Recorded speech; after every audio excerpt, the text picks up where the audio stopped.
ఏ నియోజకవర్గంలో నీ అభ్యర్థులకి డబ్బులు తీసుకొని ప్రమాణం చేసి చెప్పను.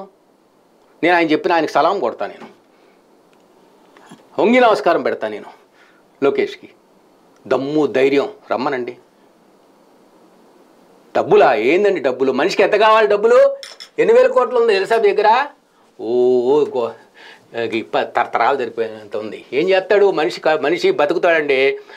వయసు అయిపోగానే మనం ఆరోగ్యం సరిగ్గా ఉండాలి. మనం కనుక పోతున్నాం అనుకోండి, డబ్బులు ఇక్కడ ఉన్నా ఏం చేసుకుంటావు? బంగారం నీతో పాటు రాదు. ఒక మనిషికి జీవితకాలంలో కింటా బియ్యం కంటే ఎక్కువ తినలేరు. ఎందుకు ఆశ? నువ్వు ప్రజలు చేయవయ్యా, నువ్వు ప్రజలు చేయవు. ప్లస్ నేను నమ్ముకొని వచ్చిన పార్టీ వాళ్ళ దగ్గర డబ్బులు తీసుకుంటున్నావు. తప్పు కదండి.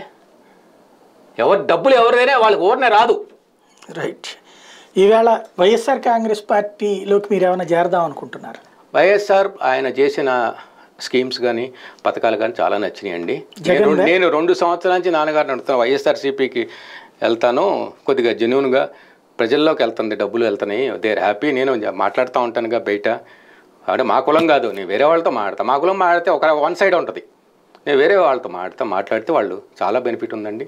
We very much happy. ఆ కోవిడ్